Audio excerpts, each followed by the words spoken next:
Good morning dear students.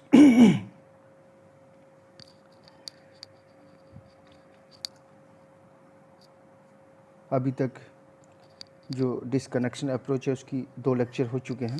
आज हम लोग तीसरे लेक्चर में हैं और तीसरे लेक्चर में आपका सभी का स्वागत है। जो लास्ट लेक्चर था उसमें हम लोगों ने डिस्कस किया था, बहुत ही इम्पोर्टेंट एक टॉपिक था हमारा, सिंथोन एंड सिंथेटिक इक्विवेलेंट्स।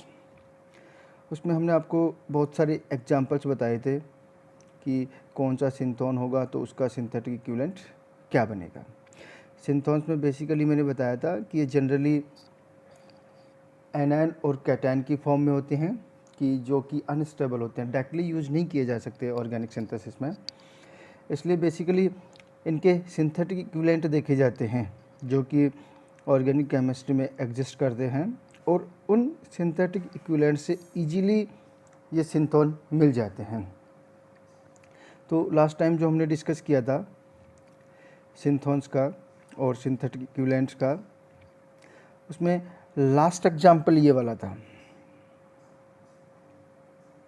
ये सिंथोन है और ये सिंथेटिक इक्विवेलेंट बनेगा इसका। इनेमीन होगा इसका सिंथेटिक इक्विवेलेंट।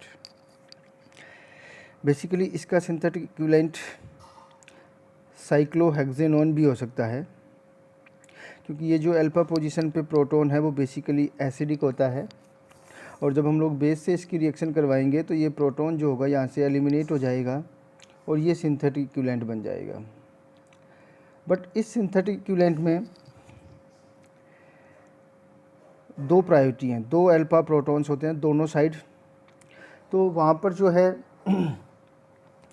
एक प्रोडक्ट बनने की पॉसिबिलिटी कम हो जाती है। तो इसका जो बेसिकली जो इस टाइप के सिंथोन का जो सिंथेटिक इक्विवेलेंट है, जो बहुत अच्छा सिंथेटिक इक्विवेलेंट बोल सकते हैं, वो होगा इनेमीन। अब हम लोग बात करते हैं, मैंने लास्ट क्लास में कहा था कि हम लोग कुछ एग्जाम्पल्स डिस्कस करेंगे। तो हम लोग बेसिकली सबसे पहले तो इनेमीन्स का एग्जाम्पल ले लेते हैं। सपोज ये हमारा टारगेट मॉलिक्यूल है, यहाँ पे एक 6 मेंबर रिंग है, उस पर कीटो ग्रुप जुड़ा हुआ है, यहाँ पे 2 कार्बन की एक चेन है और उस पर एक अल्कोहल जुड़ा हुआ है। बेसिकली हम लोग इस बॉन्ड को ब्रेक करेंगे, डिस्कनेक्शन करेंगे, तो ये वाला सिंथेटिक इक्विवेलेंट और ये वाला सिंथोन, ये वाला सिंथोन, ये दोनों सिंथोन मिलेंगे। अभी जो मैंने आपको बताया कि अगर ये आपके पास सिंथोन है तो इसका सिंथेटिक इक्विवेलेंट क्या होगा? इनेमीन। कौन सा होगा? इनेमीन। और इसका मैंने बता ही रखा है, इसका सिंथेटिक इक्विवेलेंट क्या होगा? इपॉक्साइड। ये आपको ध्यान रखना हमेशा कि एक पर्टिकुलर सिंथोन का सिंथेटिक इक्विवेलेंट क्या होगा, भूलना नहीं है, क्योंकि इस पूरे चैप्टर में यही चीज़ें बहुत इम्पोर्टेंट है कि आपको कौन से सिंथोन का और कौन से सिंथेटिक इक्विवेलेंट का पता है। ओके, आगे चलते हैं। अब हम लोग इसका सिंथेसिस देख लेते हैं। जो हमने इसके सिंथेटिक इक्विवेलेंट बनाए हैं उसका जो सिंथेसिस होगा वो कैसे होगा। बेसिकली ये जो इनेमीन है, सबसे पहले हमें इनेमीन बनाना होगा, उसके बाद हम लोग उस रिएक्शन पे जाएंगे।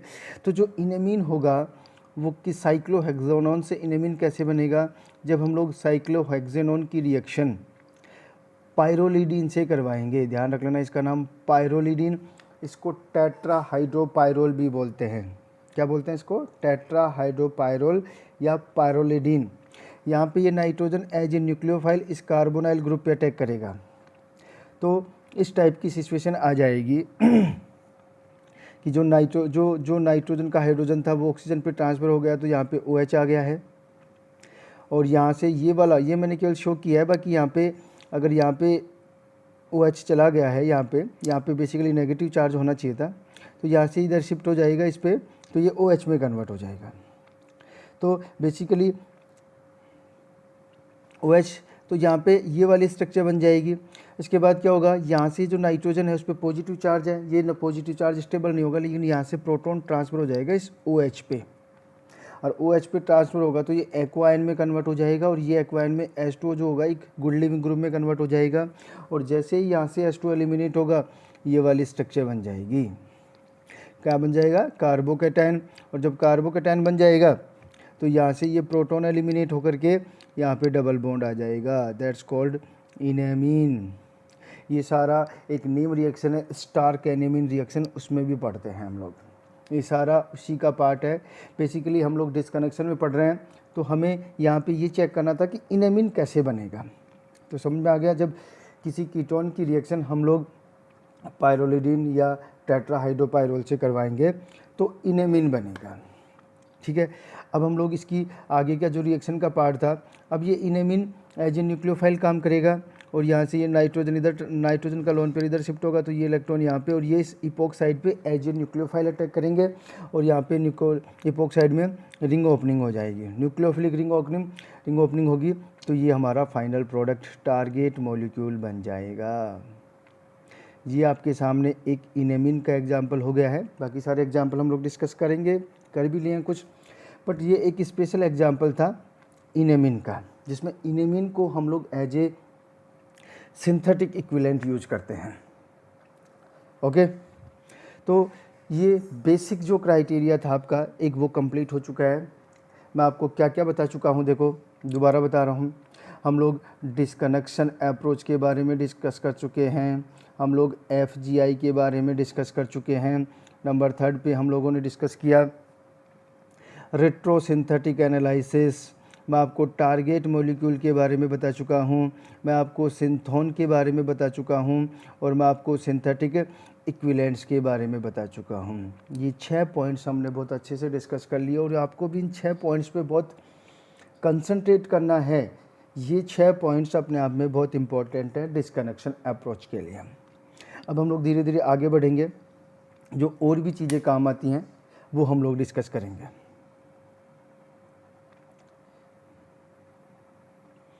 अब हम लोग बात करते हैं लेटेंट ऑफ पोलैरिटी की। First of thing, latent of polarity क्या है?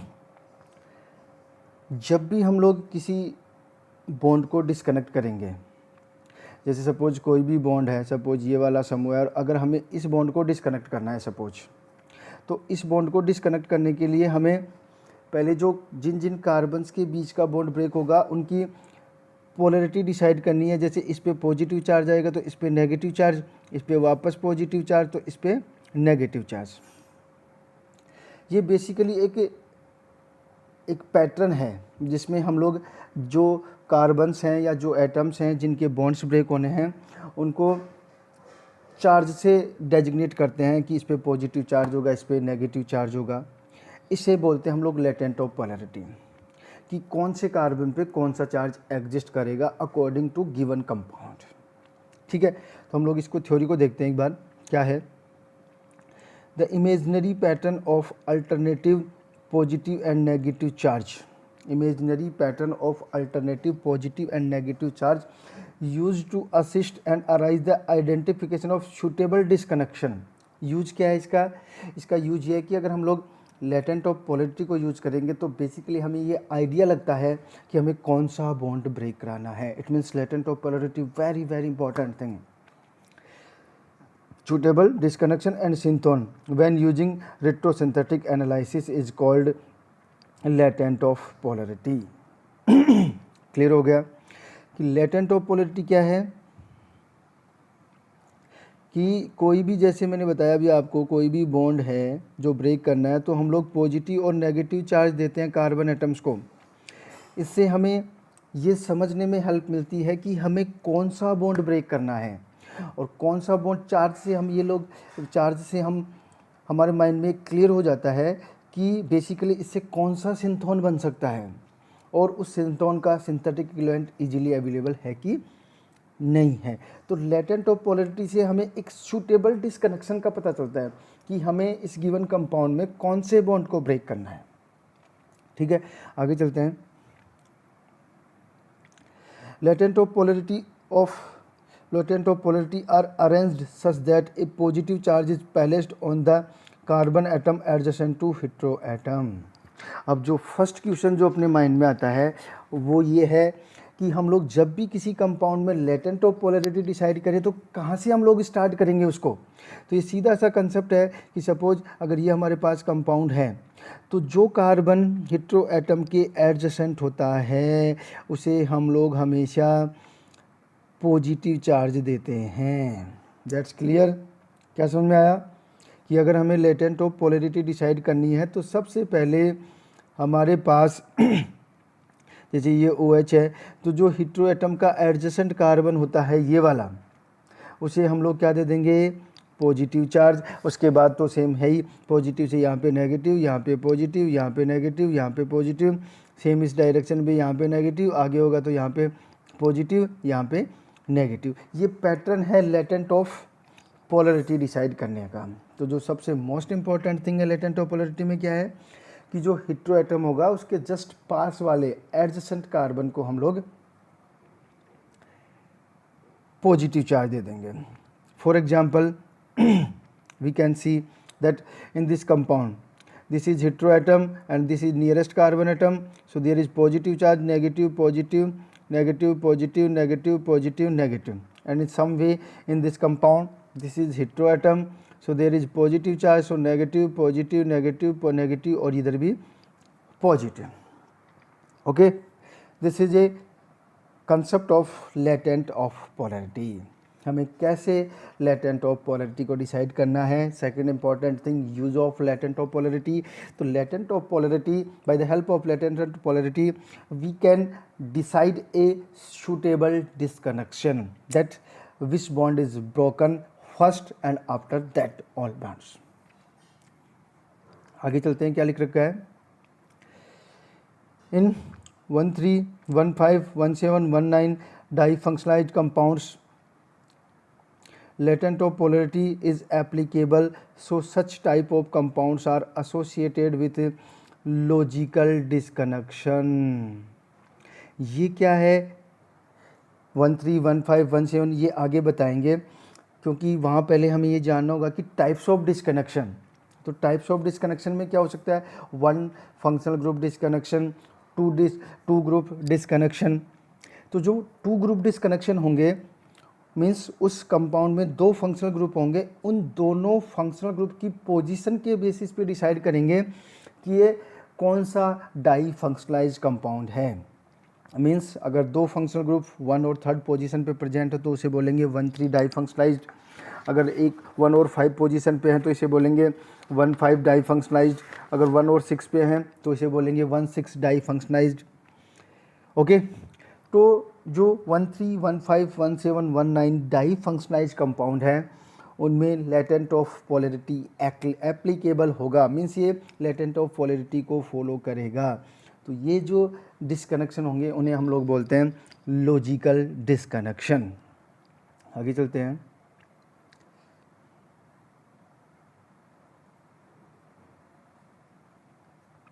In 12, 14, 16, 18 difunctionalized compounds, latent of polarity is not applicable.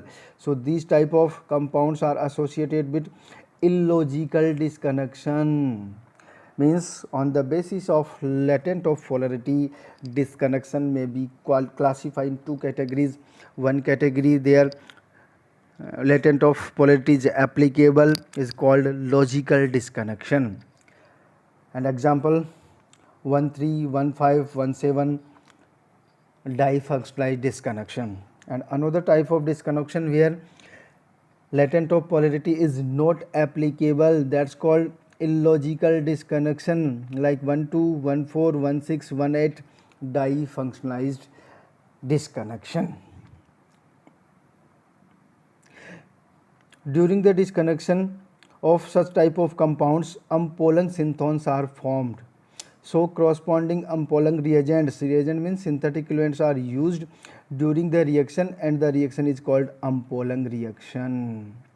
क्या मतलब है कि जो illogical disconnection है, जो illogical disconnection है, टाइप्स ऑफ illogical disconnection है, उसमें latent of polarity का फॉलो नहीं होगा, और लेटेंट ऑफ पोलैरिटी का फॉलो नहीं होगा तो अम्पोलंग रिएजेंट बने, अम्पोलंग सिंथोन बनेंगे। अम्पोलंग सिंथोन का मतलब मैंने कहा था कि किसी भी एटम पे उसकी नेचर के अपोजिट चार्ज का होना। फॉर एग्जांपल अगर हम लोग बात करें यहाँ पे CO, तो यहाँ पे नेगेटिव चार्ज होगा, यहाँ पे पॉजिटिव। तो अगर यहाँ पे पॉजिटिव आ रहा है तो उसे हम लोग बोलते हैं अम्पोलंग रिएजेंट। जैसे बेसिकली कार्बन पे टेंडेंसी क्या होती है, पॉजिटिव चार्ज की, लेकिन जितना भी कंडेंसेशन रिएक्शंस है, इनोलेट केमिस्ट्री है, उसमें हम लोग कार्बन पे कौन सा चार्ज पढ़ते हैं, नेगेटिव। तो जितनी भी इनोलेट केमिस्ट्री है और जो कंडेंसेशन रिएक्शंस हैं उनमें बेसिकली हम लोग अम्पोलंग सिंथोन का यूज करेंगे, जिनमें कार्बन पे कौन सा चार्ज लाने की टेंडेंसी होती है, नेगेटिव चार्ज लाने की टेंडेंसी होती है। तो ये सारा आपको ध्यान रखना है इसमें।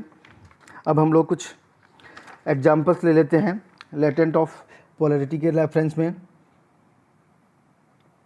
इन एग्जांपल से सब कुछ क्लियर हो जाएगा। 1,3 है, 1,3 डाई फंक्शनलाइज डिस्कनेक्शन है। यहाँ पे पॉजिटिव, नेगेटिव और पॉजिटिव। देखो इस कार्बन पे पॉजिटिव होना चाहिए था, इस पे भी positive. According to latent of polarity है तो ये लॉजिकल डिस्कनेक्शन होगा। 1,5 में इस पे positive, negative, positive, negative, positive. Carbon के जस्ट हेटेरोएटम के जस्ट पास वाले कार्बन, दोनों कार्बन पे पॉजिटिव चार्ज आ रहा है, means latent of polarity follow हो रहा है। सेम पैटर्न ये। बट 1,2 की बात करें तो यहाँ पे नेगेटिव, यहाँ पे पॉजिटिव। ये जो कार्बन है वो इस हेटेरोएटम के जस्ट पास वाला है, तो यहाँ तो नेगेटिव होना चाहिए था, पॉजिटिव होना चाहिए था, लेकिन आ कैसा रहा है, इस पे नेगेटिव। तो ये लेटेंट ऑफ पोलैरिटी यहाँ पे फॉलो नहीं होगी। सेम पैटर्न इसमें होगा, पॉजिटिव, नेगेटिव, पॉजिटिव, नेगेटिव। अब यहाँ आना कौन सा चाहिए था, लेटेंट ऑफ पोलैरिटी के अकॉर्डिंग पॉजिटिव चार्ज, बट आ नहीं रहा है, तो ये होगा illogical disconnection. Same this type के डिस्कनेक्शन में भी यही होगा। ये मैंने सारा लिख रखा है। लेटेंट ऑफ पोलैरिटी एप्लीकेबल होगी किस में, 1,3 में, 1,5 में, 1,7 में एक्सेट्रा। लॉजिकल डिस्कनेक्शन होगा। Latent of polarity is not applicable कौन से डिस्कनेक्शन में, 1,2, 1,4, 1,6 डाई फंक्शनलाइज डिस्कनेक्शन में। तो इलॉजिकल डिस्कनेक्शन होगा। और किसका फॉर्मेशन होगा, अम्पोलंग रिएजेंट बनेंगे। This is very important thing, umpolung reagent. Okay, अब हम लोग बेसिकली देख लेते हैं कि अम्पोलंग रिएजेंट क्या है। What do you mean by umpolung reagent. Basically मैं बता चुका हूँ, एक सीधा सा कंसेप्ट है आपके पास कि जिस एटम की जो नेचर है उसके अपोजिट चार्ज को गेन करना अम्पोलंग रिएजेंट है, अम्पोलंग नेचर होगी। For example reversal of polarity भी बोलते हैं उसे अम्पोलंग रिएजेंट को क्या बोलते हैं, रिवर्सल ऑफ पोलैरिटी। मीन्स जो पोलैरिटी की जो नेचर है पॉजिटिव या नेगेटिव चार्ज गेन करने की, उसके जस्ट अपोजिट नेचर को क्या बोलते हैं, umpolung reagent. The inversion of polarity at the functionalised carbon atom is known as reversal of polarity. The inversion of polarity at the functionalised carbon atom, जो functional group का carbon atom है उस पर अगर पोलैरिटी का inversion हो जाए तो इसे हम लोग बोलते हैं reversal of polarity. Second, during the reaction of polarity during the reversal of polarity the electrophilic carbon atom convert into nucleophilic carbon atom and vice versa। Clear है, पहले ही बता दिया, पॉजिटिव की जगह नेगेटिव हो जाएगा, नेगेटिव की जगह पॉजिटिव। इट मीन्स जो इलेक्ट्रोफिलिक कार्बन है वो किस में कन्वर्ट हो जाएगा, न्यूक्लियोफिलिक कार्बन में। The reagent in which reversal of polarity take place are called umpolung reagent and the corresponding reaction is known as umpolung reagent. Umpolung reaction, reaction क्या कहलाएगी यहाँ पे, सॉरी यहाँ पे आएगा umpolung reaction. The corresponding synthon of umpolung synthons are called umpolung synthon. तो वो तो एक पैटर्न ही है, अगर सिंथोन अम्पोलंग है तो सिंथेटिक इक्विवेलेंट अम्पोलंग होगा, रिएजेंट भी अम्पोलंग होगा और रिएक्शन भी अम्पोलंग रिएक्शन होगी। फॉर एग्जाम्पल एक जो बेसिक एग्जाम्पल है अम्पोलंग रिएजेंट का वो हम लोग पढ़ते हैं ग्रिग्नार रिएजेंट आर एक्स में क्या है, आर और ये एक्स पे नेगेटिव, इस पे पॉजिटिव, ये इनकी पोलैरिटी होती है। बट जब हम लोग इससे ग्रिग्नार रिएजेंट बना देते हैं RMgX, इस पे पॉजिटिव, इस पे नेगेटिव, आप देख सकते हो रिवर्सल ऑफ पोलैरिटी हो गया है। इस पे पॉजिटिव आ रहा था, अब कौन सा आ रहा है, नेगेटिव। तो बहुत इंपॉर्टेंट है RMgX as well as all organometallic compounds, सारे के सारे ऑर्गेनोमेटेलिक कंपाउंड्स अम्पोलंग रिएजेंट होते हैं, क्योंकि वहाँ पर जो R होता है MgX या मेटल से जुड़ा हुआ वो उस पर कौन सा चार्ज आता है, नेगेटिव। तो these are the examples of all organometallic compounds are an example of umpolung reagent. आगे चलते हैं, डेजिग्नेशन ऑफ सिंथोन। अगर पॉजिटिव चार्ज है तो उसको ए लिखा जाता है, अगर नेगेटिव चार्ज है तो उसको डी लिखा जाता है। सिंबल क्या होगा, AN और DN। जो N क्या है, N is the position of negative and positive charge, that's clear. अगर किसी कार्बन पे या किसी एटम पे पॉजिटिव है तो इसे A से लिखा जाएगा, अगर नेगेटिव है तो इसे D से लिखा जाएगा। और फिर उसके ऊपर N का यूज किया जाता है, जब पावर N यूज किया जाता है, N is the position of negative और पॉजिटिव चार्ज। N रिप्रेजेंट करेगा उस पोजीशन को जहाँ पर पॉजिटिव और नेगेटिव चार्ज है। Charge from carbon to carbon containing positive charge from the carbon containing functional group. For example अगर हम लोग बात करें, यहाँ पे देखो, यहाँ पे नंबरिंग मारे सबसे पहले तो 1 और 2, 2 पे क्या है पॉजिटिव, पॉजिटिव के लिए A, और कौन सी पोजीशन पे सेकंड, तो A2 हो जाएगा, A की पावर 2। यहाँ पे पॉजिटिव चार्ज फर्स्ट कार्बन पे है तो पॉजिटिव है तो A लिखेंगे, और कौन से कार्बन पे, एक तो यहाँ पे 1 लिख दिया। यहाँ पे पॉजिटिव चार्ज है कौन से कार्बन पे, 1 2 3, तो A लिख दिया पॉजिटिव के लिए, 3 इसकी पावर लगा दी पोजीशन के लिए। सेम पैटर्न यहाँ पे। अब यहाँ पे हमें चेक करना है, इस कार्बन पे नेगेटिव है तो यहाँ पे 1 2 3, 3 नंबर पे है, नेगेटिव है तो नेगेटिव के लिए क्या लिखेंगे, D, और कौन सी पोजीशन पे 3, तो क्या हो जाएगा, D3। एक जनरल कंसेप्ट होता है ये N में, अगर N इवन है तो अम्पोलंग होगा, और अगर N ओड है तो नॉर्मल होगा। आप चेक कर सकते हो ऊपर वाले एग्जाम्पल में जा कर के।